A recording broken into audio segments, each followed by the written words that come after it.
نحمده ونستعينه ونستغفره ونؤمن به ونتوكل عليه ونعوذ بالله من شرور أنفسنا ومن سيئات أعمالنا من يهد الله فلا مضل له ومن يضلله فلا هادي له ونشهد أن لا إله إلا الله وحده لا شريك له ونشهد أن سيدنا وشفيعنا وحبيبنا وسندنا ومولانا محمدا عبده ورسوله أما بعد فقد قال تبارك وتعالى في شأنه إن الله وملائكته يصلون على النبي يا أيها الذين آمنوا صلوا عليه وسلموا تسليما اللهم صل على محمد وعلى آل محمد كما صليت على إبراهيم وعلى آل إبراهيم إنك حميد مجيد اللهم بارك على محمد وعلى آل محمد كما باركت على إبراهيم وعلى آل إبراهيم إنك حميد مجيد قال الله تبارك وتعالى في القرآن المجيد وفرقانه الحميد أعوذ بالله من الشيطان الرجيم بسم الله الرحمن الرحيم يا أيها الذين آمنوا اتقوا الله وكونوا مع الصادقين وقال رسول الله صلى الله عليه وسلم من رأى منكم منكرا فليغيره بيده فإن لم يستطع فبلسانه فإن لم يستطع فبقلبه وذلك أضعف الإيمان أو كما قال رسول الله صلى الله عليه وسلم صدق الله مولانا العظيم وصدق رسوله النبي الكريم ونحن على ذلك لمن الشاهدين والشاكرين والحمد لله رب العالمين سامعین محترم، تیری جمعرہ سے یو موضوع چې داغي به بار بار سوال راتلو چې آیا د دنیا د نظر وړاندې یو عظیم سکالر، یو پوهه سړی، یو ډاکټر پی ایچ ډی کولو والا، آیا داغه عقیده برابر دا او که برابر نه ده؟ آیا داغه اهل سنت والجماعت سره تعلق دی او کنه دی؟ او د سوال مضمون بچون کې داو چې ډاکټر ذاکر نایک یو عظیم سکالر دی او د اسلام او د اسلامی دنیا عظیم خدمت کوي او د کافرانو په ملک کې د کافر په سینه باندې د اعلی کلمت الله د پاره گویا اعلان کوي. آیا د هندوانو په مندر کې ناس د هندوانو په کتابونو رد کوي، داغي په عقایدو رد کوي؟ آیا د عیسایانو یهودو داغي میډیا ته داغي مخالف جوابونه ورکوي؟ نو د نن زمانه علما د داسې سړي مخالفت ولې کوي؟ ما تاسو ته عرض کړو چې زمونږه د ضلع سره تعلق نشته، زمونږ د کلی سره تعلق نشته، زمونږ د تحصیل سره تعلق نشته، زمونږ د صوبې سره تعلق نشته، او زمونږ د ملک سره هم تعلق نشته. په ایشیا کې هغه ملک چې د هندوستان په نوم باندې یادېږي، د بری صغیر په وخت کې دا دواړه ملکونه یو، بلکې بنگلاديش سره سره دا درې ملکونه یو. انګريز تسلط په دې باندې، انګريز چې کله هندوستان نه وته نو په هندوستان کې عجیبه عجیبه فتنې غیر اوچته کړې وي.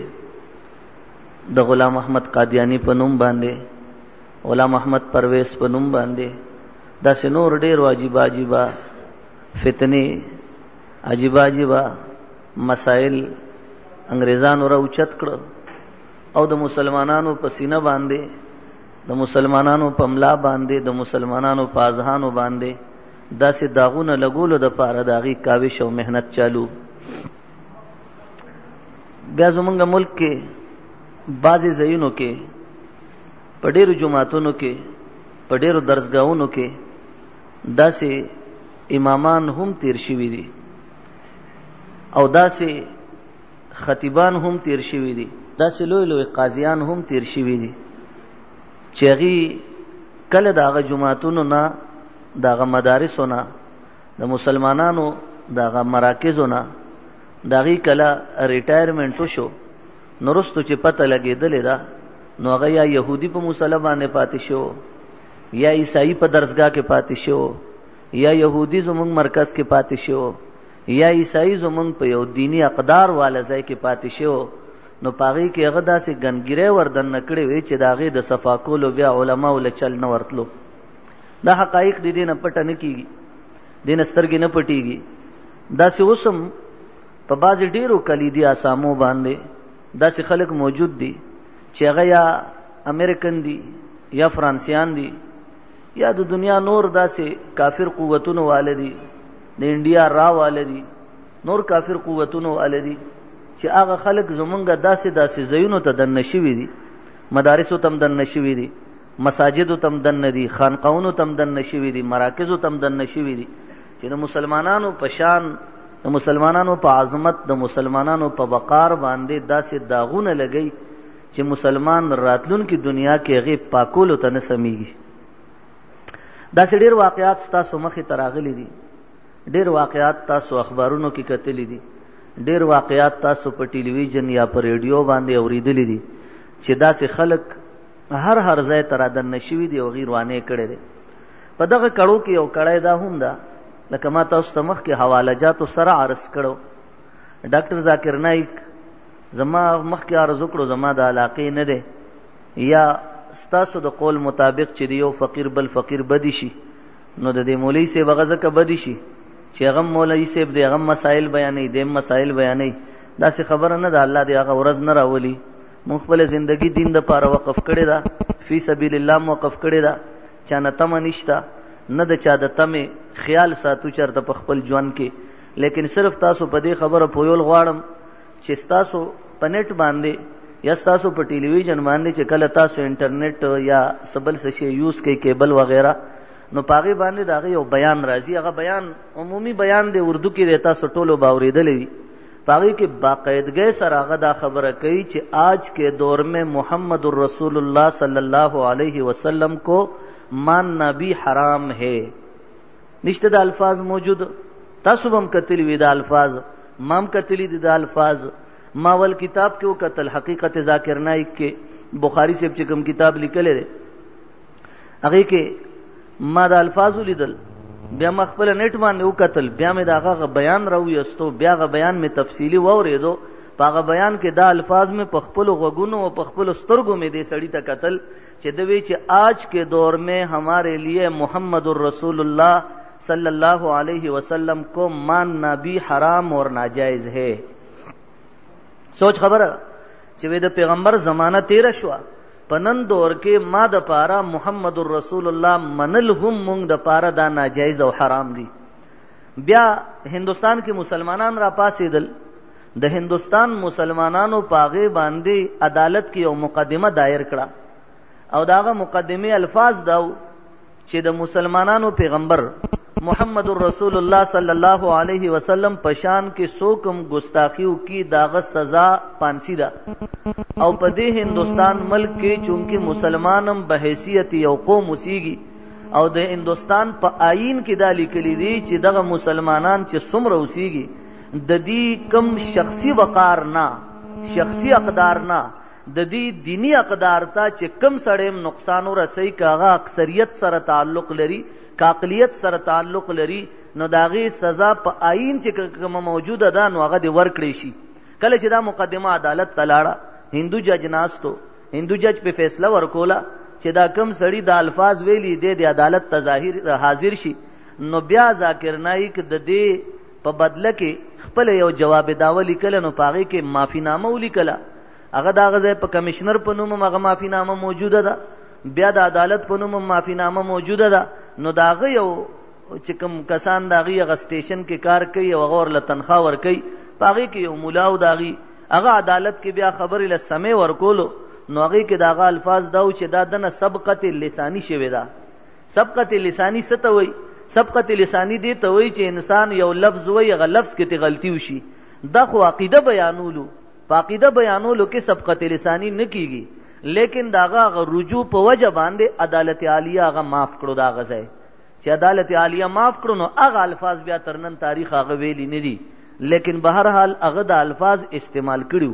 نور ما تاسو ته ډېرې خبرې ما یو عرض کړو چې ډاکټر صاحب ذاکر نایک صاحب ستاسو د پاره ټیک د یو سکالر په حیثیت، ستاسو د پاره د یو ډاکټر په حیثیت، ستاسو د پاره د یو پوهه په حیثیت ټیک دا هغه موجود دی، لیکن مونږ به هغه خبره کوو. ما به مخکې تاسو ته صرف دومره وی چې دې سړي عقاید ټیک نه دي، نو ځکه مونږ نه منو او تاسو ته هم منع کوو، لیکن تاسو بار بار وی چې عقاید یې څنګه ټیک نه دي. ما سره یو کتاب موجود دی، دلته کمره کې مشته، زه به تاسو ته وښیم کوم ځای نه چاپ دی، هغه ځای ایډرس وغیرہ پېشته. حقیقت ذاکر نایک، حقیقت ذاکر نایک، پاغي کې د مسلمانانو اقدار باندې کم کم ځای کې چې هغه په کم انداز باندې رد کړي دی، هغه تفصیلی موجود دي. خو چونکې ما تاسو ته یو مضمون مطابق خبره کول، هغه مضمون لولاک رسالې راغسته چې زمونږ مرکز زمونږ د مسلمانانو داسې یو مرکز چې هغې نه ټولې چینې د مسلمانانو روانې دي، هغه دارالعلوم دیوبند دی. تاسو ټولې منئ که نه؟ دارالعلوم دیوبند خو مونږ تاسو ټول منو که نه؟ زمونږ مرکز دی که نه؟ دارالعلوم دیوبند چې مونږ ته کومه فتوا راکړي، هغه مونږ دپاره سر بچشم قبوله ده که نه؟ او هغه فتوا باندې مونږ هر ځای کې عمل کولو ته خپل سعادت ګڼو، ځکه دارالعلوم دیوبند نه غلو کړې ده، نه د دارالعلوم دیوبند نه داسې فتوا چرې راغلې ده چې هغه مخالفت برای مخالفت وي، نه دارالعلوم دیوبند په عقایدو کې داسې یو خبره شته چې په هغې کې یا په ښکته باندې د تباهۍ اسباب جوړ شوي یا په بره باندې د تباهۍ اسباب جوړ شوي. دارالعلوم دیوبند کومه عقیده چې پیش کوي، نو هغه عقیده هم ډېره عجیبه ده، ټولې دنیا ته ښکاري. هغه عقیده داسې ده چې هغې کې یو د شرک نه هغې ځان ساتلی دی. دارالعلوم دیوبند په عقایدو کې د بدعات و رسوماتو مکمل رد دی. دارالعلوم دیوبند چې کومه عقیده او کومه طریقه ښیي، په هغې کې بغیر دلیل یو قول قبلولو ته په هغې باندې رد کوي. دارالعلوم دیوبند چې کومه عقیده ښیي، نو په هغه عقیده باندې د دارالعلوم دیوبند علماو دومره قربانۍ ورکړي دي چې تاریخ یې ګواه دی. د دلی نه والې تر خیبره پورې د 1857 په جنگ آزادۍ کې یا تحریک ریشمی رومال کې د دارالعلوم دیوبند علما د سور په سرمنو کې بند شو، او هغه سرمنې ورپسې وګنډلې شوې او د خورې تیل پې واړولې شو او بیا هغې ته اور ورته کړی شو. هغه د سور په سرمنو کې اوس وزېدل، لیکن دارالعلوم دیوبند د خپلې فتوی نه رجوع چرته نه ده کړې چې کوم ځای حق کلام راغلی دی. سرکار دو عالم صلی الله علیه وسلم ارشاد فرمای: من رأى منكم منكرا فليغيره بيده فإن لم يستطع فبلسانه فإن لم يستطع فبقلبه وذلك أضعف الإيمان، او كما قال رسول الله صلی الله علیه وسلم. آقا مولا د دواړو جهانو سردار محمد مصطفی صلی الله علیه وسلم ارشاد فرمای: تاسو کې هر یو سړی، هر مسلمان چې کم ځای کې کم بدواله برایي ویني، هغه پکار دی لاس په ذریعہ باندې منع کی. لاس طاقت نه او جبه په ذریعہ دی منع کی، د جبه طاقت هم نو بیا په زړه کې هغه برای سره و نفرت اوساتی. خدا د ایمان هغه ضعیف حصہ ده، اضعف الایمان. ګوره ضعیف هم نه دی ویلی، حدیث کې د اضعف ذکر راغلی دی، یو ضعیف دی یو اضعف دی. ضعیف یو عام صيغه ده چې د فلان کې کمزور دی، یو اضعف دی چې کمزور ترین عقیده ده. حدیث کې دا راځي اضعف اسم تفضیل دی چې دا د ایمان پاغه کمزورو حصو کې د ټولو نه لویه کمزوره حصہ ده. سوچ پکار دی. پزړه کې نفرتم او زمونږ برای سره پزړه کې نفرت نوي، نو آیا د الله پیغمبر چې دا کم بیان کړی دی د دې بیان مطابق و زمونږ حیثیت څه شي؟ زمونږ حیثیت به څه پاتې شي؟ یو موقع باندې ډاکټر صاحب یو عجیبه خبره کوي. زه چې کم خبره تاسو ته وکم، نو هغه بیا تاسو ګورئ، ځکه چې دا حوالې کله ما لولاک کې وکتې، نو دا حوالې ما رستو راایستې دي بیا، او د دې بیانات مې باقاعده کتلي دي.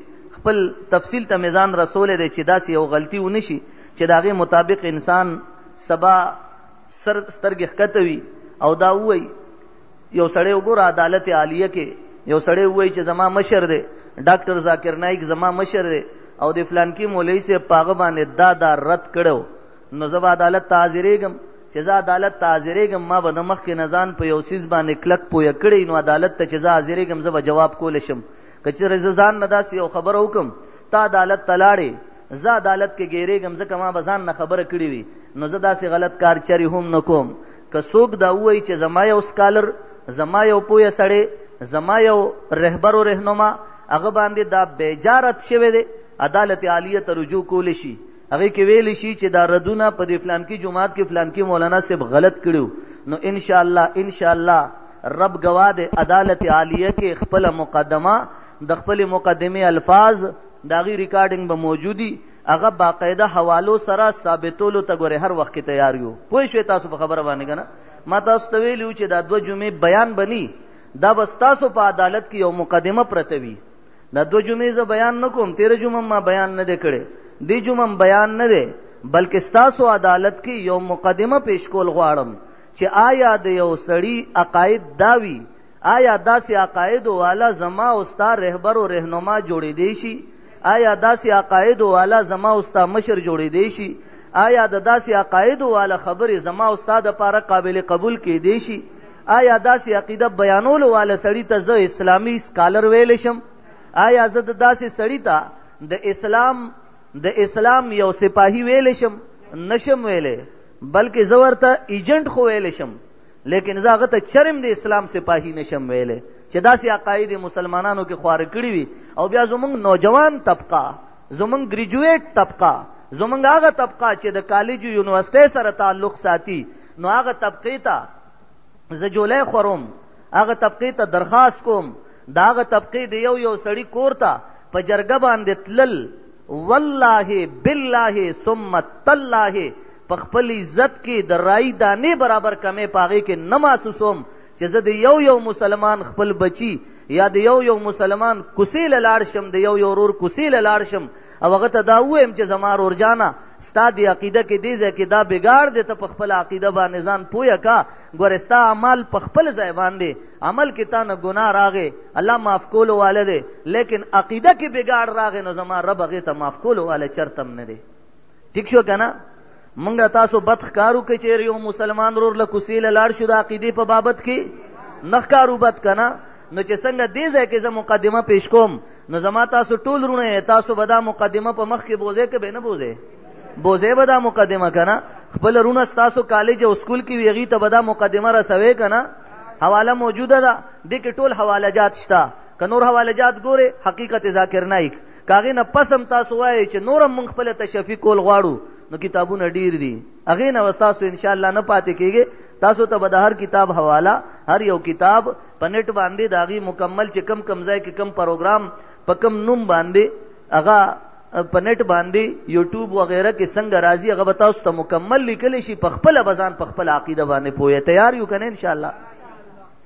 بل ځای کې لیکي ډاکټر صاحب ویا ایها النبی اذا جاءک المؤمنات یبایعنک على الا یشرکن بالله شیئا سورہ ممتحنہ کې 12 نمبر آیت تشته کنه قرآن کریم کې د آیت شته کنه قرآن کې د آیت شته کنه یا ایها النبی اذا جاءک المؤمنات یبایعنک قرآن کریم کې الله ذکر کوي یا ایها النبی اے زما محبوبا اذا جاءک المؤمنات کله چې راغلې تا سره مؤمنانې ښځې یبایعنک چې ستا په لاس باندې بیعت وکړه علی ان پدې خبره باندې لا یشرکن بالله شیئا چې نن نه پس به الله سره چرته هم شریک نه جوړوي پدې خبره بیعت کړو چې محبوبا لات بن منو اے محبوبا منات بن منو اے محبوبا عزا بن منو اے محبوبا عزا بن منو کم عزا امام بخاری ذکر کړی دی امام بخاری د لاتم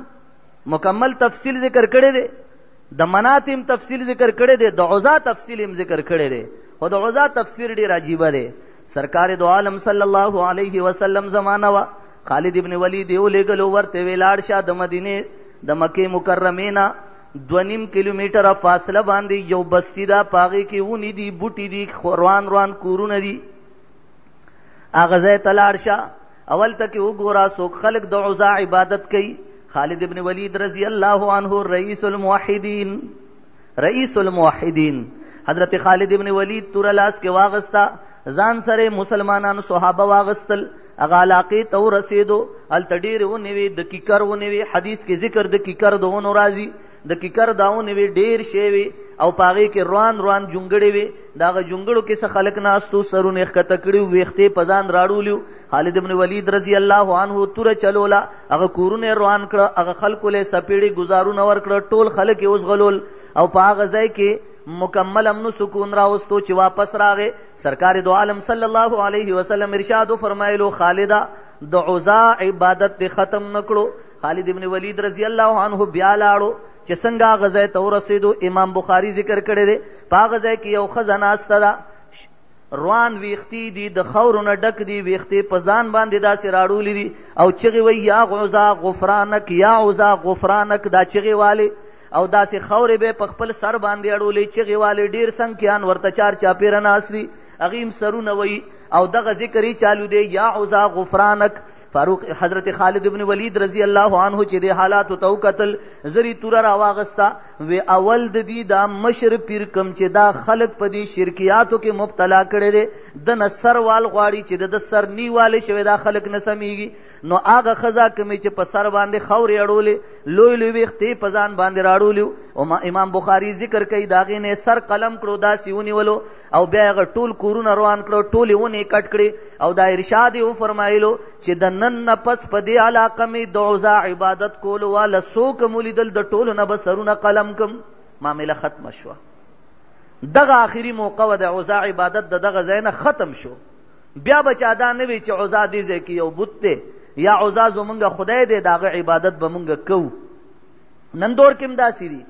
که چېرې نن دور کې زما او ستا مسلمان کې څه ناڅه حیثیت د مسلمان وی، نو په ملتان کې پاک پتن کې به جنت باب الجنت به نه جوړېدو، چرتم باب الجنت به چرتم نه جوړېدو، چرته به خلکو چور نه جوړولو چې دې ځای کې جنت دی، چرته به ستا په میډیا باندې بربند پیر صاحب نه راتلو چې د هغه کمسی چې د دې ځای نه چې روانه شي نو هغه بورجی ته د هغه صرف کمسی رسي چې رواني ته به وایي مار ځان پسې راکاږي او هغه بوډا سړی دی او بالکل بربند ناستي ټوپونه وایي، بربند ناستي ټوپونه وایي، خلک په پیسې نولي. نشته داسې نشته. جھوټا پیر دا ورکته نټله ډېر څه به پکې ووینې، داسې به هم پکې ووینې چې په نن دور کې په زنانو باندې جمدې لونه په نن دور کې خخې کړي دي، نن دور کې صفا خی، پولیس په هغې اټیک هم کړی دی، بیا هغه خلک هم نیولی شوی دی. دا به ولې کېدل؟ دا ما او تا په خپل دین او شریعت باندې پوه نه یو. نن به یو راپاسي هغه د نبوت دعوه کوي، بل به راپاسي هغه به وایي وشنو او برهمه په نوم باندې رب ته آواز کولی شي. الفاظ عجیبہ، وشنو اور برہما کے نام سے رب کو پکارنا جائز ہے، پھر وہ یہ بھی کہہ سکے گا کہ محاج کے دور میں محمد الرسول اللہ کو ماننا بھی ہمارے لیے حرام و ناجائز ہے. راوزی بدا سے خلق منگ دن نہ خبر وی، منگ د ٹیپرو په تول خو پوئیگو، منگ د گازرو ریٹ منگ تا معلوم وی، منگ تا د بینڈو ریٹ معلوم وی چې بینڈای جی په تخبائے کې په 50 دی، مردان کې جی په 30 دی، هغې نه چې لږ بره لاړ شي جی 40 ته رسي، هلکه چې داسې لږ ثوابۍ طرف ته شي 20 ته رسي. د بینډو ریټ خو ما ته معلوم دی، د ټینډو ریټ را ته معلوم دی، بادرنګو باندې پوهېږم چې کم صحیح دی کم خراب دی. بینډای چې اخلم نو هغې کې هم دا چل شروع کم چې کومه کیجه ده کومه کچه ده، بیا ویم دا پنجابی بینډای ده، دا پښتنه بینډای ده، په بینډو کې مې پنجاب او پښتون کړی دی، په دغې باندې خو زه پوهېږم. لیکن زه په دې باندې چرته پوه نه شم چې زما عقیده څه شی دی، زما رب کتاب سره لیږلی دی، زما پیغمبر محمد رسول الله صلی الله علیه وسلم په طائف کې په کاڼو باندې څه دپاره ویشتی شو. زما پیغمبر محمد رسول الله صلی الله علیه وسلم دوو لوڼو له عتبه او عقبه طلاق ولې ورکړو؟ زما پیغمبر ته ابولهب داسې ګوته ولې نیولې وه چې قرآن کریم د هغې باره کې ارشاد وفرمایلو تبت یدا ابی لهب وتب ما اغنا عنه ماله وما کسب سیصلی نارا ذات لهب وامرأته حمالة الحطب فی جیدها حبل من مسد. خباب د مکی په چوک کې ولې په سولی باندې ځوړند شو؟ حبیب ابن زید لاسونه ولې قلم شو؟ بیا سر مبارک ولې په منځ دوه شو؟ سمیه په منځ باندې ولې کټ شوه؟ په سر عام د هغې په شرمګاه باندې د نیزي گزار ولی شو، بیا جعفر تیار ولی دواړه لاسونه قلم شو، بیا سر مبارک قلم شو. آیا خالد ابن ولید او یا تیرونه ولی بدن باندې اغستیو؟ د حمزه پوزه ولی کټ شو، غوګونه ولی کټ شو، کلیجه ولی راایسته شو، په غاخونه کې ولی هغه چکول شو. محمد رسول الله صلی الله علیه وسلم غاخونه مبارک ولی شهیدان شو، د پیغمبر په سر مبارک باندې د غشي گزار ولی شو. حضرت حسین سر په کربلا کې ولی قلم شو. عثمان ذوالنورین د شهادت په حالت کې فسيكفيكهم الله وهو السميع العليم د قران آیاتونه ولی وی، بیا د ارشاد ولی فرمایلو فزت ورب الكعبه. فاروق اعظم د سحر په منځ کې د رکوع په حالت کې ابو لولوم مجوسی پاغه د خنجر گزار ولی کولو. علی المرتضی رضی الله عنه شهادت ولی قبول کړو. محمد رسول الله صلی الله علیه وسلم مبارک لا زهر ولی ورکړی شو. د پیغمبر لور باندې د غشو گزارونه ولی شو. د پیغمبر لور د خپل وخینه ولی را پریوتی وا او هغه د امید په حالت کې وا، په غر کې داغه نبی نه بیږي اسقاط حمل ولی شوه دی. دا دومره واقعات ولی راغلي نن مسلمان په دې سوچ نه دی کړي. عقیده نه ده معلومه، افکار نه دي معلوم، د هر سیز ریټ خو معلوم دی لیکن دا چرم معلوم نشو. کله کله سوچ کې پریوزم الله که پیپلز پارټي پسې چا کنزل وکړو، بے نظیر بوټو یا بوټو پسې چا کنزل وکړو، ټول قوم راوچتیږي. الله کچره نواز شریف یا ضیاءالحق پسې چا کنزل وکړو، ټول قوم راوچتیږي. الله کچره دی یو بل پارټي لیډر چې څومره پارټي دی پاکستان کې د هر لیډر پسې چا کنزل وکړو، قسم په خدای هر یو قوم ټول قوم راوچتیږي. لیکن محمد رسول الله صلی الله علیه وسلم د ټولو رهبر او رهنما دی. دا دین قرآن دا د ټولو مقدس کتاب دی، په دې د ټولو ایمان دی. قرآن پسې کنزل کیږي، قرآن ګټرو ته غورځيږي، د قرآن عقایدو باندې سرعام رد کیږي. ستا د ټي وي په سکرین باندې یو جنۍ راشي، هغه خپل فقه بیانوي، بیا هغه قرآن کې رد و بدل کوي. د پردې په باب کې ذاکر نایي کوم وایي یو شیعهګنه جنۍ ده، ستا په ټلویزیون باندې پی ټي وي په سکرین باندې راځي، هغه وایي چې قرآن کریم کې یا چرته حدیث کې د مخ پټول نشته. امام ابو داود روایت شته، امام بخاری روایت شته، امام ترمذی روایت شته، لیکن هغه وایي چرته صریح حدیث موجود نه دی. ذاکر نایي کوم وایي چرته صریح حدیث موجود نه دی. شیعهګړه جنۍ ستا په میډیا باندې مخامخ په سکرین باندې ناسته ده، هغه وایي د مخ پرده موجوده نه ده. وایي قرآن چې وایي چې یا ایها النبی قل لازواجک وبناتک ونساء المؤمنین یدنین علیهن من جلابیبهن. وایي د دې مطلب دا نه دی چې دا تاسو مخ باندې پرده راولې، مطلب دا دی چې سر پټ کا مخ کلاولو کې هیڅ حرج نشته. سوچ خبره ده، سوچ خبره ده. بیا دا وایي چې صحابیات ذاکر نایک حواله موجوده نی، حواله موجوده نی، داغه لیکل موجود نی وی، داغه د خپل خلی گفتگو د تقریر گفتگو موجود نی. وای د پیغمبر په زمانہ کې صحابیات بم کلاو مخ ګرځیدې پردې نه کولا. د پیغمبر زمانہ کې وای صحابیات و کلاو مخ ګرځیدې پردې نه کولا. ام المؤمنین عائشہ صدیقہ نے روایت ته حدیث ټولو کتابونو راغسته ده. هغه ارشاد فرمای او بیا هغه د حواله سور کوي، وای د حج په موقع باندې زکه وای مخ په ټول حرام دي. سوچ د حج په موقع وای مخ په ټول حرام دي. په مطلب د قران د آیت په مطلب د حدیث نه ده پوهه شوی چې د حج په موقع باندې په مخ باندې صادر داسې چول دا من دي، دم بلازمیږي. ام المؤمنین عائشہ صدیقہ د دې روایت تفسیر په خپل باندې کوي، وای محمد رسول الله صلی الله علیه وسلم سره موږ د حج په موقع باندې موجود یو. وای حجیان بنورم تیریدل، مخ باندې صادر راوستل چې دا جایز نو دی، خو چې حجیان براتلن وای موږ با دا صادر د مخ نه لګلری ځان باندې رازوړن ک چې زموږ مخ چا تخکاره نشي. نو د ام المؤمنین دا روایت بیا دروغجن دی. تو جواب راکې کنه ام المؤمنین دروغ وای او د نن زمانه سکالر بیا رښتیا وای. خبیا وای چې یا ایها النبی اذا جاءك المؤمنات يبايعنك على ان لا يشركن بالله شيئا. د دې په تفسیر کې څه وای؟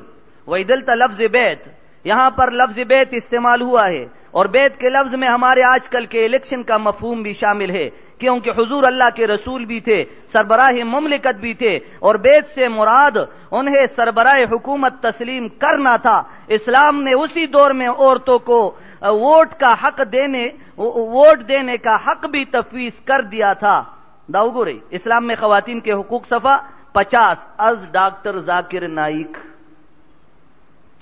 खबरकुम peoples party candidate वलाड़दे स्तासु पोयोलोला पीपल्स पार्टी कैंडिडेट वलाड़दे मुस्लिम लीग को कैंडिडेट वलाड़दे जुमा इस्लामी कैंडिडेट वलाड़दे जमियत उलमा कैंडिडेट वलाड़दे और द इमरान खान तहरीक इंसाफ कैंडिडेट वलाड़दे नेशनल पार्टी कैंडिडेट वलाड़दे तहरीक इस्तिकलाल कैंडिडेट वलाड़दे पुख्तूनख्वा मिली अवामी पार्टी या जमहूरी वतन पार्टी दी कैंडिडेट हम वलाड़दे टोल कैंडिडेट वलाड़ दी वोट खबर रागला उस यौल चावोट वर्क बल्ले वर न कदे पे काफिर कीगी न काफिर कीगी क्या ना टूल हुआ है दे वही चिदा सुहाबियातो मोहम्मदुर रसूलुल्लाह सरबराह मुमलिकत जोड़ोलो दे दपारे अगला वोट वर्कड़ उज्जदा तपोस कोलवाड़म कदी सुहाबिये मोहम्मदुर रसूलुल्लाह सल्लल्लाहु अलैहि वसल्लम पलास बांधे दाबेत नो उकड़े नो द जाकिर नाइक द नजरिये मुताबिक दे सुहाबिये मोहम्मदुर रसूलुल्लाह ल वोट वर्नक नो क सुहाबिये द पैगंबर पलास बेत नो उकड़े दा सुहाबिये मुसलमान पाते केदा वह टोल पाते केदा नो आया दा पैगंबर वोट अगस्ते हो दा पैगंबर बेत अगस्ते हो चिनन न पस बजमा टोल सुहाबा चिकम ईमान रावड़े दे दा बद शिरक न जान लरी साथी अल्लाह सरब शरीक न जोड़ई न बलातवी न मनातव न उजा न बलव न बल न बचाता दासी ने अजबिन वही चे दाग पर दरब सरखत की न बचाता दा वही चे माल लुर राका माल जोय राका माल रिजक राका बल्कि दे हर स मालिक चिवी अगर रब कायनात मनी बल सोक बन मनी दा नजरिया कुरान और पैगंबर पेश करे व कबल नजरिया वा तासु टोल नो आया सुहाबिया तो दादो वोटो चे पैगंबर लेवर कोलो सोचो क्या लग आया पैगंबर द पारदा साबितोल चे अगद सुहाबा न वोट अगस्तल नो आया दा ईमान की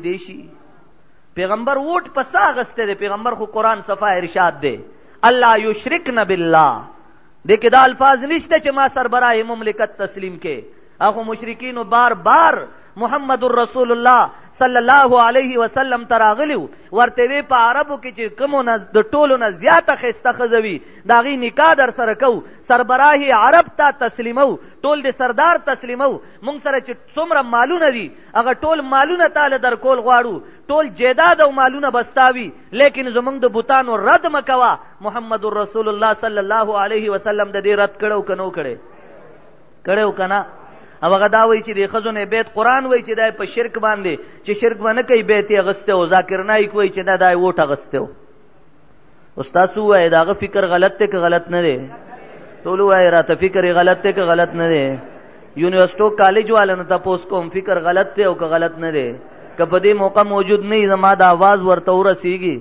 नखपल ईमान बमखी तकीदी खपल कब्र बमखी तकीदी खपल रब बमखी तकी ब्या बसर लोगों दिखत की खपल ग्रेवान के बहु गुरी ब्या बा अल्लाह न सवाल की जे परवरदिगारा माता दा कीदम बयान शुआ माता गस कालरम बयानीगी अल्लाह तरा तो हुआ है जे कम सही दे इंशाअल्लाह प हकीकत बपोएश ठीक शुआ कहना ब्या सवई या उख्त हारून मा कान अबू के इम्रा असौ व मा कानत उम्मु के बगिया पारसम सिपारा सूरह मरियम कुरान करीम के जिक्र दे या उख्त हारून पदे जकिम जाकिर नाइक से वजीबा होने खबर कई फगत उम्र सखास इश्काल या सखास होने जवाब न दे अगे तफसील के तासुल वक्त न जायकुम ब्या वर्तो गोरी यो प्रोग्राम किसे वही यो प्रोग्राम के पनेट दा प्रोग्राम मौजूद दे डॉक्टर से गुफ्तगू कई वही औरत के खास अय्याम के बारे में कुरान करीम और हदीस में नमाज की रुखसत है लेकिन किसी हदीस में नहीं कि वो कुरान नहीं पढ़ सकती डॉक्टर साहब से वही कुरान की दा जिक्र शते हदीस की दा जिक्र खुशते चे खजु कल मखसूस अय्यामी द बीमार अय्याम नो पदी के बमुन्ज न कई लेकिन दा पकी निश्ते चे द कुरान तिलावत बन कई कुरान रागस्तेशी तिलावत को लेशी उस द कुरान आयत मौजूद ला यमस्सुहु इल्लल मुतहहरून शता नब मस्कैदी कुरान लरा मगर मुतहहरून چې کومې صحیح پاک دامن وي او پاک دامن وي هغه خلق به قرآن کریم مسکی په پلیتو لاسو بسو قرآن نه مسکی. کچا استنجا کړی دا چاردا مې نه دی کړم به قرآن لګوتې نه ورړي، بلکې که لحاف په قرآن باندې موجودي، یعنی داسې یو لحافي چې هغه منفصل وي بیا خو لاس ورړی شي، که چېرې متصل وي بیا هم لاس نشي ورړی، او داسې نشته قرآن به داسې نه کولاوئ، پاڼه پکې ناړی هم به قرآن نه کولاوئ. نو بیا په حالت د حیض و نفاس کې قرآن کریم تلاوت کول یا دې له لاس ورړل، یا په حالت د جنبیت کې قرآن کریم تلاوت کول، دا حرام او ممنوع دی. هغه وایي چې دا حدیث کې ذکر نشته. اوس تاسو وایئ دا هغه غلطه کوي که صحیح کوي؟ ټول وایي راته غلطه کوي که نه، ناروا کوي که نه، قرآن باندې رد کوي که نه، پیغمبر حدیث باندې رد کوي که نه. د دې رد اجازت تاسو ورکولی شي؟ نشئ ورکولی که نه. نو چېرې نن نه پس به د هغه ګانې خو بیا نه وایې که نه، نه به وایې که نه. ښه بیا عجیبه خبره، بیا عجیبه خبره بل ځای کې ډاکټر صاحب څه وایي؟ دې ځای کې دا ترمذي شریف کې یو حدیث موجود دی، لا تقرأ الحائض ولا الجنب شيئا من القرآن. امام ترمذی او روایت نقل کړی دی چې محمد رسول الله صلی الله علیه وسلم ارشاد فرمایي چې حائضه او جنبی دا به د قرآن کریم تلاوت نه کوي په حالت د جنبیت کې، په حالت د حائضه والی کې. چې کله دغه حالت د دې ختم شو، کاغه معتاده ده، کاغه مبتدئه ده، کاغه متحیره ده، چې کله دغه حالت پاغي باندې په دغه دریو حالاتو کې دا تیر شي او بیا غسل جنابت داغي اوشي، نو هغې نه پس قرآن کریم تلاوت کولی شي. پوه شوې که نه؟ بلا ڈاکٹر سے بل ځای کې وایي یو تقریر کې وہی خون سے وضو ٹوٹنے اور نہ ٹوٹنے کے موضوع پر بعض علماء کرام خصوصاً فقہ حنفی سے متعلق علماء کرام کے خیال میں خون بہنے سے وضو ٹوٹ جاتا ہے. نماز کے دوران خون بہ جانے کی صورت میں کس کو کیا کرنا چاہیے؟ دے سوال پر جواب کیسے ہوئی؟ اور احناف کا فتویٰ بہت طویل ہے، تاہم اس کے اس نقطۂ نظر کی تائید میں بظاہر کوئی ثبوت نہیں. برے ڈاکٹر سے وہی فقہ حنفی سے متعلق علماء پدیبانی الزام لگو لے رہے، وہی وہ بلا ثبوت وضو ٹوٹنے کی بات کہتے ہیں، حالانکہ خون سے وضو ٹوٹنے کے سلسلے میں بہت سی حدیثیں مروی ہے. دا جواب ورکوي زموږ علما. ډاکټر ذاکر نایک وایي چې کله د منځ په دوران کې چا نه وینه روانه شوه د هغه اودس نه ماتېږي. چا نه چې د منځ په دوران کې وینه روانه شوه نو وایي د ده اودس نه ماتېږي. او امام بخاري څه وایي؟ د حضرت عائشې صدیقې رضی الله عنها نه روایت دی. امام بخاری د حضرت عائشې صدیقې روایت ذکر کړی دی چې د حیض په حالت کې او یا دغسې د وینې جاری کېدو په حالت کې په هر صورت کې باقاعده اودس او منځ دواړه ماتېږي، دوباره به اودس کوي نو بیا به منځ کوي د هغې نه پس. او ډاکټر صاحب څه وایي؟ چا نه منځ په حالت کې وینه روانه شو منځ دې جاري وساتي اودس نه ماتېږي. سوچو که لږ دغه خبرې ته بیا وګورئ تاسو. دا حدیث هم موجود دی چې دوران نماز که د چا وینه چالو شوه نو هغه له پکار دی چې هغه وینه ووینځي او د اودس دوباره شروع کړي، دوباره اودس وکړي. حدیث کې دا الفاظ دي. ډاکټر صاحب وایي ذاکر نایک صاحب وایي که د چا د منځ په حالت کې وینه توی شوه اودس پې نه ماتېږي، خپل منځ دې پوره کړي، بېغمه دې خپل منځ کوي. بیا د زید ابن ثابت رضی الله عنه دا روایت هم موجود دی، نصب الرایه کې شته، جلد نمبر 1 صفحه 37 حواله دارالعلوم دیوبند ورکړې ده. هغې کې څه وایي چې خون بہنے سے وضو لازم ہو جاتا ہے. خب بیا څه وایي ډاکټر صاحب؟ بل ځای کې ډاکټر صاحب دوران گفتگو وایي مرد و عورت کی نماز میں فرق کرنا جائز نہیں. د ښځو د سړو به یو شان مونځ وي، د ښځو او د سړو به یو شان مونځ وي، چې څنګه سړي مونځ کوي دغسې به ښځې مونځ کوي. بل ځای کې ډاکټر صاحب وایي مرد اور عورت کی نماز میں فرق کے سلسلے میں کہیں بھی ایک صحیح و مستند حدیث نہیں ملتی جس میں عورت کے لیے مرد سے علیحدہ طریقے کے مطابق نماز ادا کرنے کا حکم ہو. حالانکہ دا سے نوا امام بخاری اور روایت شتے، حضرت ام درداء روایت کئی چې التحیاتو کې ښځو له پکار دي چې د سړو په شان کینی، دا حکم شته. نو ډاکټر صاحب په دې کې دوه خبرې غلطي کړي. یو دا چې په منځ کې د ښځې او د سړي په منځ کې فرق په سلسله کې یو حدیث وایي نشته. دویمه دا چې حضور علیه الصلاۃ والسلام وایي ښځو ته ویلي چې د سړو په شان تاسو ناسته کوئ. اوس هغه حدیث امام بخاری روایت ذکر کئی، بخاری جلد نمبر 1 صفحہ 174 باندے دا حدیث موجود دے، او حدیث نمبر 674 دے، دا حدیث موجود دے. وائل ابن حجر نم روایت شتے، او دا معجم الکبیر دا طبرانی کے مشتہ دا حدیث، دا روایت بیقیم یو حدیث دے یزید ابن ابی حبیب نا روایت ذکر کرے دے. ابن عمر نم یو روایت جامع المسانید کے موجود دے. پدے کے د خزو او د سړو د منز مختلف طرق بیان شوی دي، چې خزی به منز یو شان کوي، سړی به بل شان کوي. هيئت او کیفیت به د رکوع، د سجدی، د قاعده باندې ناستا، او دغه سی ولاړه لاس برکول د تکبیری اولاد پاره، دا به د خزو او د سړو فرق وي. د خزی به د پردې خیال ساتلی شي په دغه صورتونو کې. او بیا د رسول الله صلی الله علیه وسلم منز مفتی ولی سے په بنوری ټاون کې مدرس او زموږ استاد مکرم او سے خوفات شوه ډیر وخت شو، لیکن 1991-92 کې چې موږ سو وخت سبق ویل تا زموږ استاد هم پاتې شو، هغه په منز پاغي په دی باندې کتاب لیکل دي چې د رسول الله صلی الله علیه وسلم منز پاغي ټول احادیث د قران آیاتونه را جمع کړي دي. نو په دې کې د خزو منز او د سړو د منز فرق مکمل پاغي کې خولې دي. نو هغه بیا کته شي د خزو او د سړو په منز کې فرق دی. ډاکټر سے وایي چې اس فرق پکې نشتا، او متعدد احادیث په دې باندې نشتا. بل ځای کې تاسو وګورئ،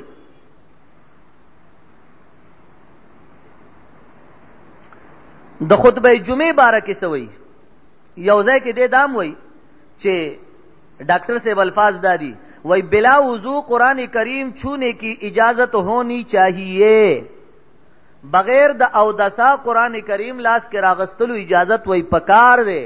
مطلب دا چې د قرآن دا آیت غلط تے العیاذ باللہ، دا الفاظ موجود دی. بیا بل ځای کې وګورئ په یو موقع باندې سوي وہی خطبہ جمعہ سے متعلق میں سمجھتا ہوں کہ ہمارے ملک میں جمعہ کا خطبہ مقامی علاقائی اور مادری زبانوں میں دیے جانے کا اہتمام کیا جائے، چې په هر علاقه کې د جمعې خطبه چې د غزای د خلکو په خپل جبه کې د شروع شي. لکه دی ما ته اوس اذان وکړ او زه پښتو شروع کوم، په پښتو کې خطبه، پنجاب کې پنجابی کې، سریکیانو علاقو کې سریکای کې، هزارې طرف تلاړ شي هندکو کې، داسې کابل تور شي پښتو کې، بیا د برا فارسی بانانو علاقې تور شي نو په فارسی کې، بیا انګریزانو ځای تور شي نو په انګلیش کې شروع کې. نو وای چې خطبه جمعه پکار دی چې په هر علاقه کې دا غي په خپل جبه کې. اوس دا یو سوچ پکار دی، هغه خدا دلیل ورکي چې د پیغمبر علیه الصلاۃ والسلام په زمانه کې ټول عربیان ناستو، حالانکه دا سیندا د پیغمبر صلی الله علیه وسلم مجلس کې فارسی بانان وو، د پیغمبر په مجلس کې پښتانو، د پیغمبر په مجلس کې انګریزانو، پیغمبر په مجلس کې د هر علاقې عرب او عجم ټول موجودو. د فارس علاقې فتح شوی وي، بعضی د روم علاقې فتح شوی وي، بعضی تر دې طرفه پورې بیا د فاروق اعظم دور کې راجپوتانه ملتان ته غره رسیدلو. نو دا ټول خلک چې رسیدلو، آیا محمد رسول الله صلی الله علیه وسلم یا صدیق اکبر یا فاروق اعظم یا علی المرتضی یا عثمان ذی النورین یا د پیغمبر بل صحابي د عربی نه علاوه په بل جبه کې خطبه ورکړې ده؟ چرته ثبوت شته چې ډاکټر سے وایي چې هر علاقه کې د خپل جبه کې پښتو کې یا اردو کې یا پنجابی یا سریکی یا فارسی یا انګلیش یا فرانسوي وغیرہ وغیرہ یا ترکی جبه کې دي خطبه چالو شي؟ غلطی کوي کنه کوي؟ زیاته کوي کنه کوي؟ آیا دغه زیاتی اجازت ورله پکار دی؟ نه دی پکار کنه، نه دی پکار کنه. بیا بل ځای کې ډاکټر سے د دریو طلاق مبارک سوي वही 3 तलाक के लिए इतनी शराइत है जिनका पूरा करना मुमकिन नहीं. सऊदीया के 300 फतवे मौजूद है, इसलिए तलाक एक है, आज के हालात के मुताबिक एक होनी चाहिए.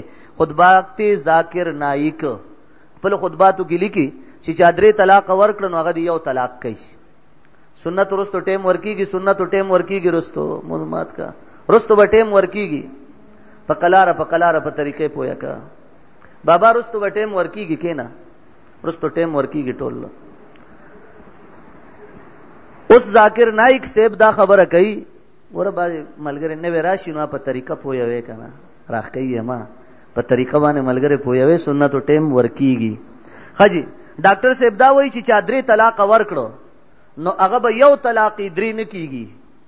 اوس یو سړی درې طلاق ورکړو نو زه ټیک دی یو مولوی صاحب مسله بیان کړه چې درې ورکړي دی بس یو شو، دغه صرف مسله بیان کړه، لیکن د دې رستو په گراوند باندې دی پوهه دی چې په دریو طلاق باندې د حکم د یو لګو او یو چې وی هغه رجعي وي، بل سړی د هغې نه هغه وایي چې بس ټیک ده ما رجوع کړه دا خو یو طلاق دی، نو هغه چې خپلې بیبي سره څومره ځله میلاویږي نو دا به زنا وي که به نه وي؟ چې کله دا زنا وي نو دې چې کوم اولاد پیدا کېږي هغه به حرامي النسل وي که به نه وي؟ نو دا ټول خلک به حرامیان نشي. بیا تاسو ووایئ ټول خلک به حرامیان شي او که نه؟ دې ځای کې یو روایت ته وګورئ. صحابو په دور کې، تابعینو په دور کې په دې فتاوجات موجود دي. د لیس چې دی هغه د نافع نه روایت کوي چې د ابن عمر، حضرت عبدالله ابن عمر رضی الله عنه هغه سره یو واقعه داسې راغله. امام بخاری په جلد نمبر 2 د بخاری کې صفحه 792 کې دا فتوا موجوده ده چې حضرت عبدالله ابن عمر په دې فتوا ورکړه. یو سړی متعلق فتوا تی چاته پوسو کو، هغه وی 3 طلاق ورکړي دي، نو هغه ورته وی تا په یو ځل باندې 3 ورکړي دي، نو هغه ورته وی نه او ما په یو ځل باندې 3 ورکړي دي، نو ورته وی دا تا باندې خپل خزه حرام شو، په هیڅ صورت تا د پاره نه حلاليږي. چا فتوا ده؟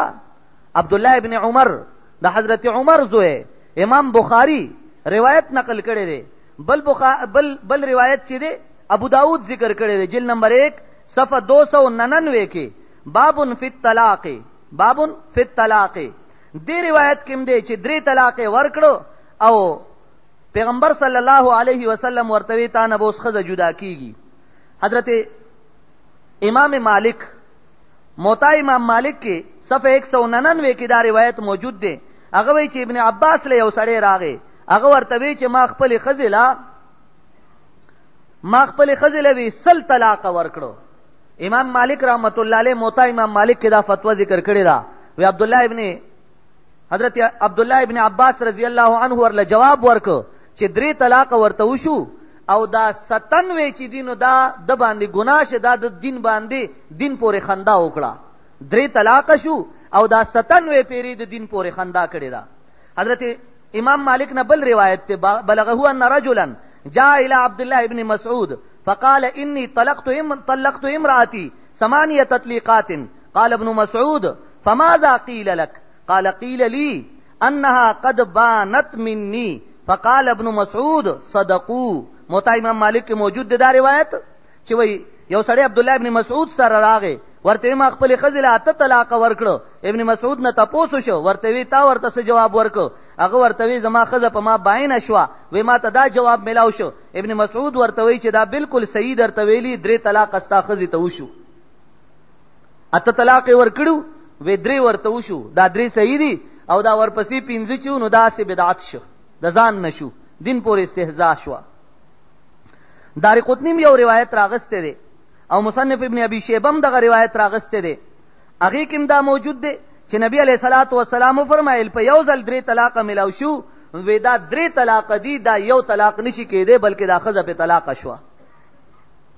بل یو پروګرام کې ډاکټر ذاکر نائک سوئی وہی مسلمانان لپکار دی کہ ایسا طریقہ اپنائے کہ پوری دنیا میں ایک دن عید ہو سکے. داسی یو طریقہ دی جوړه کی چې پورا دنیا کې په یو ورځ باندې اختر وي. نو تاسو وای دې مطلب کې څومره فرق راځي؟ دلته ورځي لندن کې شپې، لندن کې ورځي دلته شپې، بعضی ځایونه داسې شپږ میاشتې شپې، شپږ میاشتې ورځي، بعضی ځایونه عجیبه عجیبه دنیا کې باجیبه ملکونه وګوره. اوس مالټا دومره غوندې ملک دی، نو پاغي کې د میاشتې حیثیت یو دی، ور سره لګیدلی ملک کې بل حیثیت ته. د دې ځای د افغانستان مطلب یو برابر کیږي نه، د سعودي او زمونږ مطلب یو برابر کیږي نه. او حدیث کې راځي صوموا بالرؤیة وافطروا بالرؤیة، تاسو په رؤیت سره روزم کوي، تاسو په رؤیت سره اخترم کوي. آیا دغه حدیثونه موږ سترګې ګرځو؟ موږ به دا وایو چې ټول دنیا کې یو تهوار دی، یو مقدس وخت دی، یو تهوار دی. زمونږ روزم یو مقدس عبادت دی، زمونږ اخترم یو مقدس عبادت دی. دا یو خو عالمی ډے وی، جنن اقبال ډے دا ټول دنیا کې یو شان مناوي دی شي. نن جنا ډے دا ټول دنیا کې یو شان مناوي دی شي. نن مزدور ډے دا ټول دنیا کې یو شان مناويږي. نن فلان کې ډے فلان کې ډے دا په ټول دنیا کې یو مناويږي، لیکن یو قمری میاشت سره تعلق لرون کې عبادت ته. نو عبادت د پاره وخت مخصوصه، بغیر د تعین، بغیر د مطلع د کتونه، بغیر د هغه تعین چې کوم آقا مولا د دواړو جهانو سردار خول دی، هغه نه بغیر مونږ یو ورځ مقررول شو په خپل باندې. نشو مقررو لیکنه آقا مولا چې څنګه ویلی هغه سی به مقررو. نو تاسو وای دې ډاکټر صاحب غلطه کوي کنه کوي؟ نو چې غلطه کوي نو موږ به داغه خبره منو بیا شریبم نه منو. نو زما عزیزانو آخری تاسو ته یو درخواست، ما تاسو ته کتاب حواله درکړه، حقیقت ذاکر نایک دا کتاب لګو ګوره، خیر دی، بخاری صاحب لیکل دی، ساجد بخاری صاحب دا کتاب وګوره، یا د لولاک رساله د جنوري 2012 رساله ده، داغه ماهنامه ده. تاسو ته باقاعده مردان کې مونږ تقریبا 1000 رسالې ورکو د لولاک هر میاش کې. ملګرو ته علم دی کچا چا ته لولاک نه ملاویږي، د ختم نبوت مشهور رساله ده، دلته زمونږ بر دفتر کې خپل نوم او ایډرس سر ساغي سرولی کې تاسو ته ملاویږي. د دې د جنوري شماره چې کومه ده د دارالعلوم دیوبند دا فتوا پکې موجوده ده، اسی نورو کتابونو کې دا خبرې موجوده دي. موږ د ذاتی دشمنۍ تربګنې په بنیاد باندې نه، بلکې زمونږ دین موږ د پاره داسې مقدس دی چې کوم سیز د پاره بنده زندگی وقف کی، بنده خپل خوب په ځان باندې حرام کی، بنده خپل خوشاله په ځان باندې کم دین د پاره حرام کی، بنده خپل ډیر ضروری کارونه کم دین د پاره رستو ورځي. نو هغه دین کې کم از کم د انسان تربګنو نه کار نشي اغسته. د رب نم دا سوال کوي چې پروردگار ته لوی پروردگار هغه مقام، الله هغه حیثیت، الله هغه کیفیت را توخه کم کیفیت چې د محمد رسول الله صحابه د محمد رسول الله نزد کړو، ان شاء الله دې به کامیاب وي کنه، کامیاب به وي کنه. او که کومه خبره داسې راشي ګوره مونږ قادیانی باندې رد کو چې د مصنوعات ما اخلا، نو حق به جانب یو، حق به جانب یو. چې یو سړی وای چې غلام احمد قادیانی کو رسول اور پیغمبر نہ ماننے والا کنجری کی اولاد ہے، مونږ هغه سړی داغه مصنوعات خرڅولو ته پرې خودې شو. تاسو ټولو کې داسې څوک شته چې هغه محمد رسول الله نه پس صلی الله علیه وسلم نه پس بل پیغمبر منی؟ شته در کې څوک؟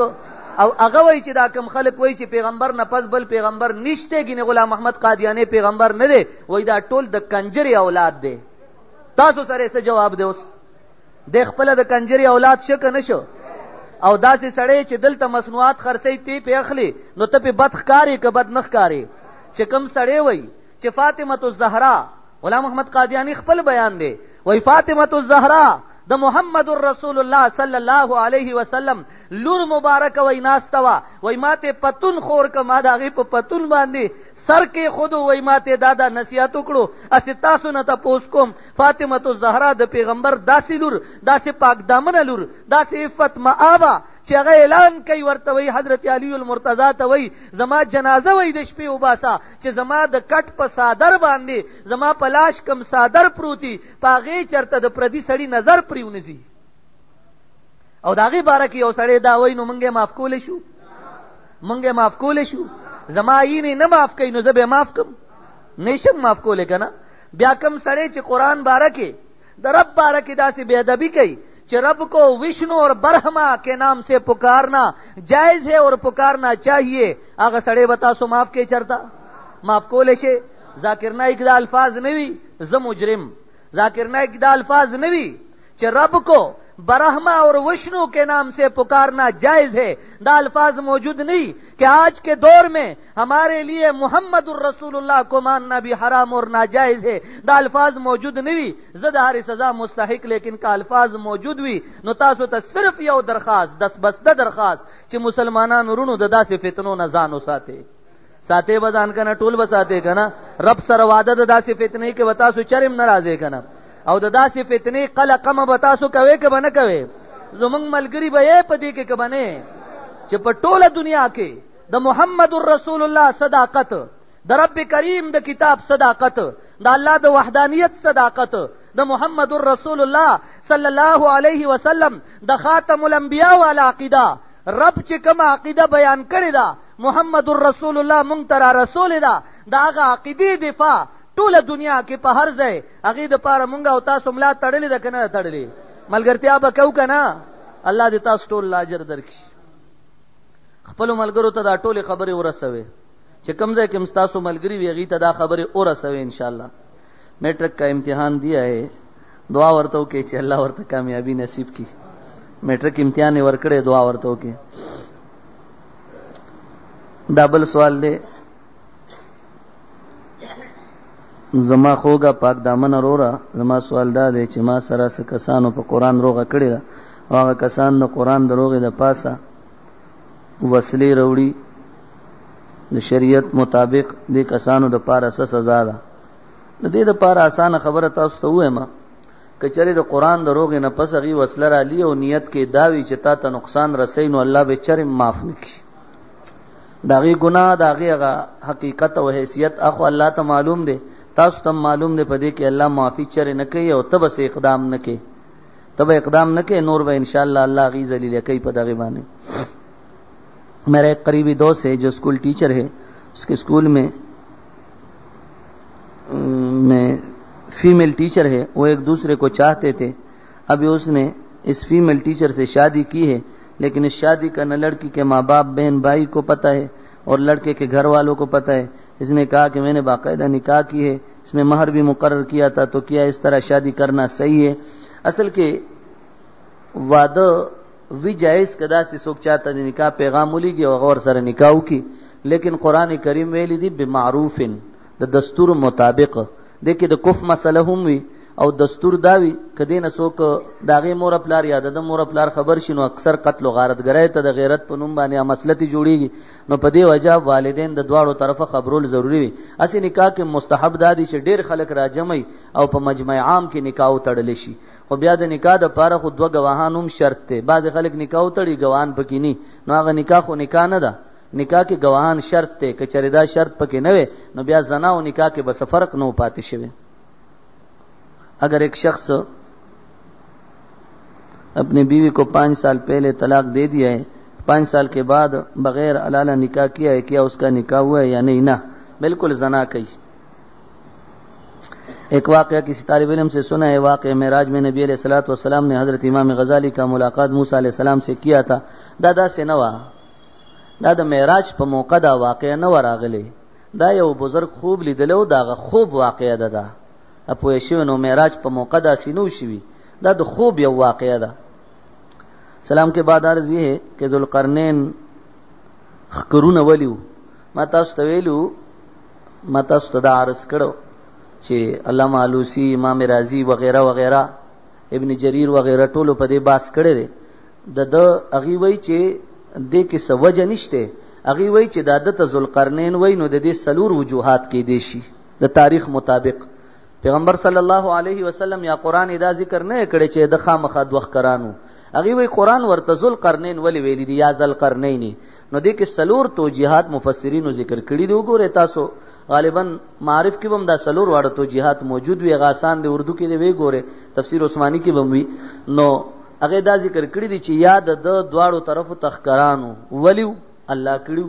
یو سړی دی ځکه غټ قبر اوته نو دا ولی خو الله کړی کنه، سو کې منې کول شي. د بل سړی دی ځکه بل شپګه غوته لګیدلی نو مونږ خوای غوته ټوله لستی، هغه به وای نه درو وای نو ما خو یو لستی.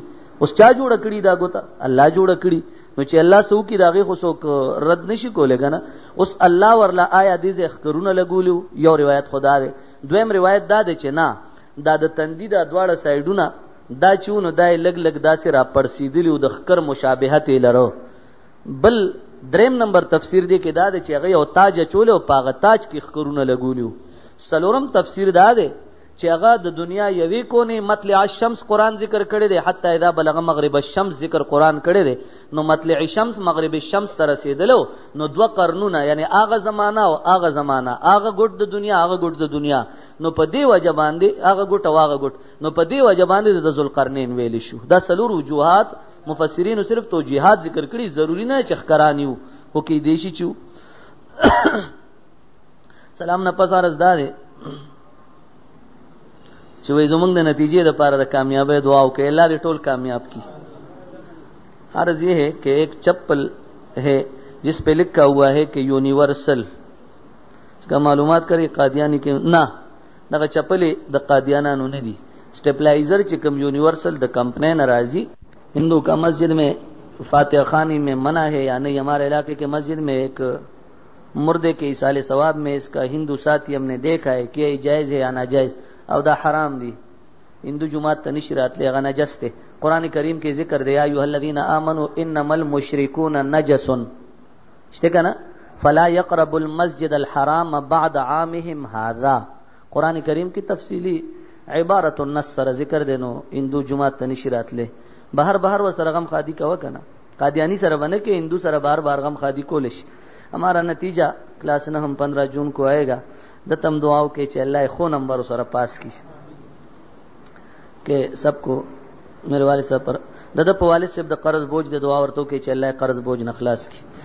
रात को तहज्जुद के लिए उठ न सके तो दिन में कौन सा वक्त है जिसकी नवाफिल पर तवज्जो तहज्जुद की सवाब मिल सकेगा? है नफल फजीलत में रात की तहज्जुद के बराबर है ना। दशपे द तहज्जुद ज़ैख़ निशीनी वाले अलबत्ता सवाब पर बाज़ नवाफिल बाने मिलावीगी। नो नवाफिल दरवाजे हर मौका के कचा नवाफिल उकड़ो कुलिश। हमें 17-18 साल से हजरत खतीब अव्वल साहब की जुमा की नमाज नसीब हुई है। हजरत साहब फरमाया करते थे कि मोमिन की अकल नकल की ताबे होगी, यानी कुरान और हदीस। आप बिल्कुल द मोमिन अकल चेदे दा बद नकल ताबी हुई और नकल से दे कुरान और हदीस थे। बिल्कुल क्लक खबर दा माँ वालिद मुहतरम बड़े रखोला बेहतरी दा बदागी। अर्ज ये कि बंदा जब बाहर रहता है तो ठीक होता है, जब घर में जाता है तो माँ की बातें अच्छी नहीं रहती, बाप की बातें अच्छी नहीं रहती, 5 वक्त की नमाजें बराबर करता है, छोटा भाई और बहन दोनों को मारता है। क्या वजह हो सकता है? यदि वजह दादा कुरान करीम चे दे सूरह मोमिन सली रिश्ता मसी पारा के दागी डुम्बी सलो रयातू ने दी अगर यऊल ज़ल सहर यऊल ज़ल माखाम हुआ है हर बला नम अल्लाह महफूज साथी। बाद लोग कहते हैं अगर किसी ने कहा कि अल्लाह तो करते हैं लेकिन फलां फलां कहते हैं, जैसा कि पश्तो में खो लफ्ज़ इस्तेमाल करते हैं, तो बाद लोग कहते हैं कि इससे शिर्क किया। ये बात सही है? अल्लाह तो करते हैं फलां फलां कहते हैं पोया नशुम। हमारे घर में दी तम दुआओं के चे अल्लाह ताला दी कोर मुश्किलात ख़त्म की। नबी अलैहिस्सलातु वस्सलाम ने फरमाया आप में से किसी कोई मोमिन नहीं बन सकता जो अपने अयाल मुझसे ज़्यादा मोहब्बत ना करे। कोई शख्स मोमिन नहीं हो सकता जब तक मोहम्मद सल्लल्लाहु अलैहि वसल्लम अपने वालिद के मुकाबले में सब लोगों के मुकाबले में ज़्यादा मोहब्बत ना करे। ज़हन में एक सवाल आता है कि हम तो अपने दिल दिमाग को देखते हैं, जितना हमें अपने वालिद याद आता है या जितनी बीवी याद आती है ना रसूलुल्लाह सल्लल्लाहु अलैहि वसल्लम, तो हम बेकरार नहीं होते।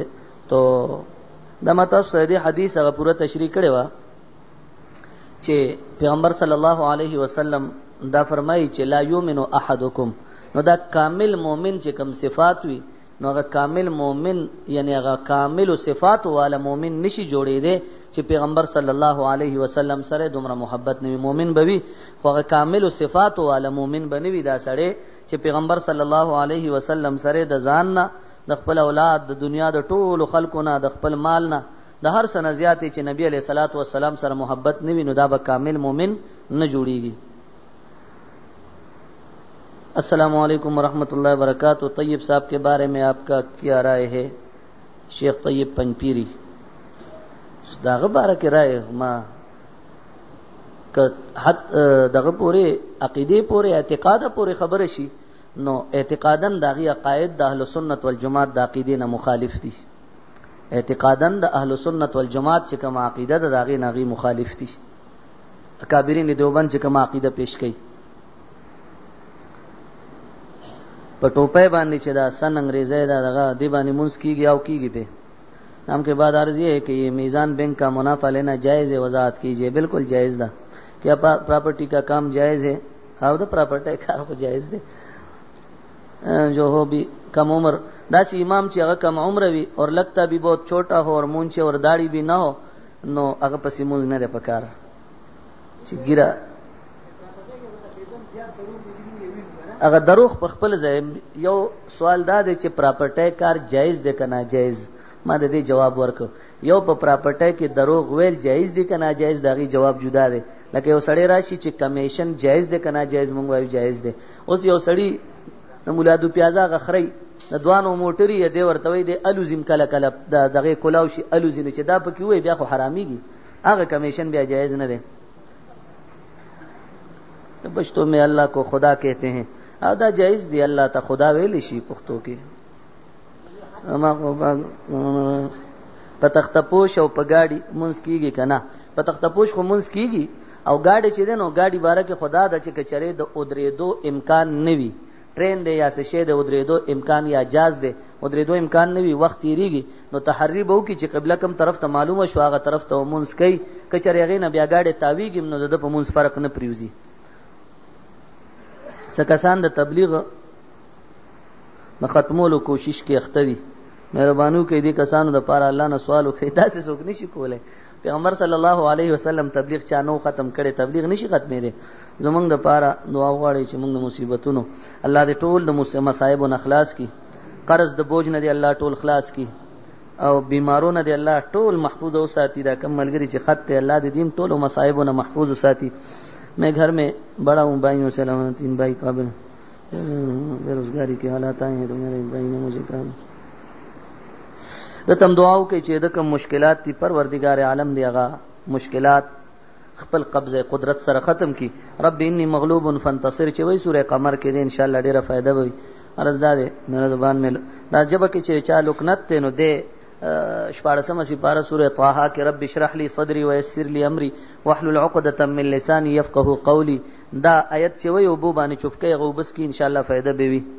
ارزدا دې موبایل دا کم یو موبایل کیو موبایل دا د قادیانانو نه دی او ټیلینار سیم دام د قادیانانو نه دی دا ټیلینار سیم هم د قادیانانو نه دی کیو موبایل هم د قادیانانو نه دی دا کچاویلی ایسے غلطی ویلی دی مونږه تحقیق کړی دی کیا بچوں کو پولیوں کے قطرے پدې ما تفصیل سره باس کړو پولیوں کے قطروں باندې ما تفصیل سره پورا جمعہ پہ بیان کړو یاد به استاسو کړه مې وکنا ایک آدمی غصے میں کہا کہ میں اپنی بیوی طلاق رکھوں گا کہ میں نے یہ کام نہیں کیا اور طلاق وشو دوسری بات یہ اگر ایک عورت یا آدمی صرف دا کم کس چې ویلی نو اب ما سره ملاو شي نماز پڑھتا ہے اس کا نماز بالکل سورہ اخلاص باندې مونږ کولش بالکل صحیح ہے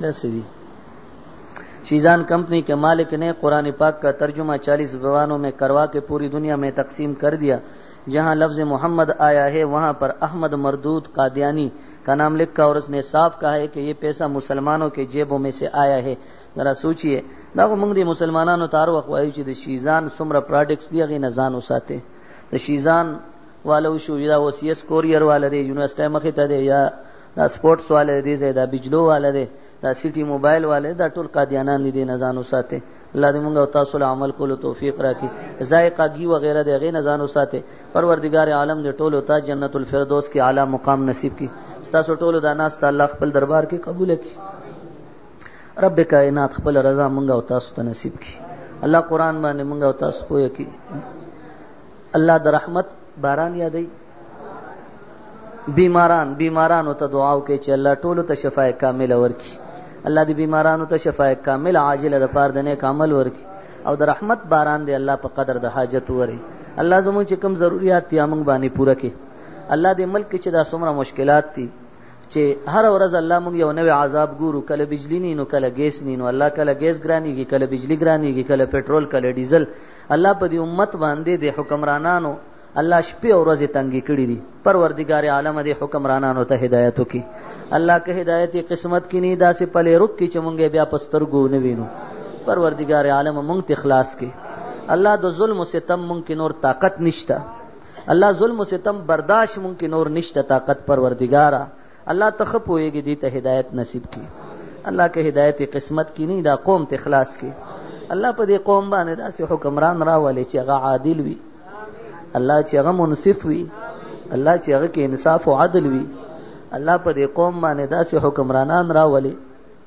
الله چې هغه د شریعت پابند وي شریعت مقدسه پابند وي قران او حدیث باندې پويږي قران او حدیث مطابق د ملک آئین جوړ کی پروردگار عالم ډېر مشکلات مونږ ولیدل الله ډېر اذیتونه مونږ ولیدل الله ډېر بدنامي مونږ ولیدل پروردگار استا دین تبا کوي الله استا دین شرمای الله چې کوم خلق استا دین پسې لګیدلی دي دا شرمول غواړي الله شریعت مقدسه ختمول غواړي قران او حدیث پورې خندا کوي پیغمبر صلی الله علیه وسلم پورې خندا کوي الله دا ټول نستو نابود کوي الله دا ټول نستو نابود کوي الله په دې قوم چې کوم مشکلات دي الله نه د شپې دا غریبانان خوب کوي نه دروازه خوب کوي الله نه خوراک ملاويږي هغه دومره ګران شوی دی چې غریب سړی نشي اغسته الله خوب نشي کولای بجلی ورته نه وی چرتتلې نشي الله هغه ته سی ان جی او پټرول او ډیزل دومره ګران شوی چې غریب سړی سره د کرایې د پاره پیسې نشته پروردگار عالم غریب سړی کس شي اخلي هغه په دې گاډو کې راغلی هغه ګران شوی الله په قوم باندې یو عذاب مسلط ته پروردگار تیل ورکول شي الله په ډیرو ادوارو کې مشکلات راغلي دي قحطونه راغلي دي الله تعالی ریکړي دي ډیر ظالمان حکمرانان تا په خپل قبضه قدرت باندې ختم کړي دي، ډیر ظلم او دجل کولو والا الله تا نیست و نابود کړي دي. الله دا نن په مونږ باندې چې کوم امتحان دې دام تا تخکاری، الله مونږ ټول ډیر په عاجزۍ سره تا ته سوال کو، په عاجزۍ کو کنه. الله ډیر په عاجزۍ امتا ته لاسونه اوچت کړي دي، پروردګار تا ته مو سرونه ښکته کړي دي. الله مونږ نه د عذاب اوچت کړه، الله مونږ نه د عذاب اوچت کړه، الله مونږ باندې رحم وکړه، الله مونږ ټول باندې رحم وکړه. الله ستا غریبانان بندگان یو، تا ته توبه وباسو. الله الله تا ته توبه وباسو، تا ته سرونه ښکته کړي، مونږ باندې نور عذاب مراوله. الله مونږ کې نور د عذاب برداشت نشته، پروردګارا تکلیفات برداشت نشته. الله خويندې لونم بی عزت کیږي، بے حیا کیږي.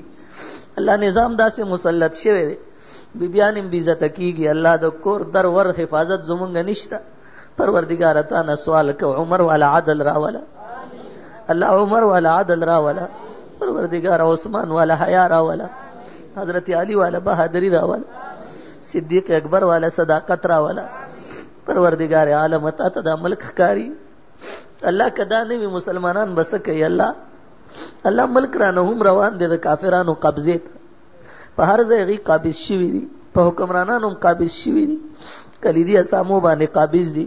پروردگار تا ته سوال کو، زمونږ د ملک لا جو ساته. الله زمونږ د ملک لا جو ساته. الله مونږ ډیر غریبانان یو، نورې بی عزتۍ مونږ نه برداشت کیږي.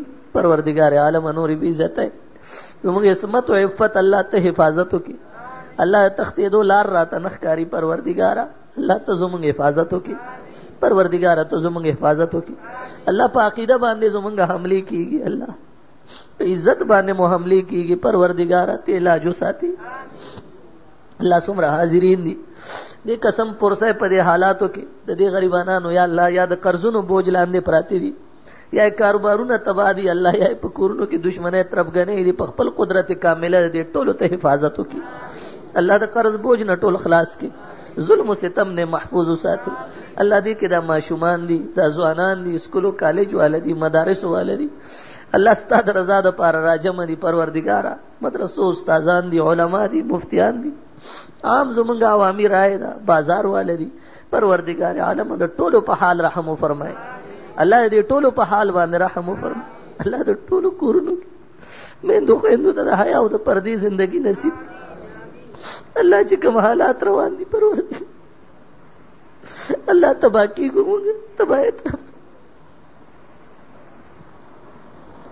الله ملک کې داسې محکمه نشته چې هغه کې عدل وي، چار چا پیر ظلم و ستم بازار ګرم. پروردگار په موږ رحم وکي، کله عقیده موږ ته نصیب کړي. محمد رسول الله صلی الله علیه وسلم د ناموس حفاظت الله موږ له توفیق راکړي. پیغمبر صلی الله علیه وسلم په سنت د عمل توفیق. اخر وخت دا کلمه نصیب کړي چې لا اله الا الله.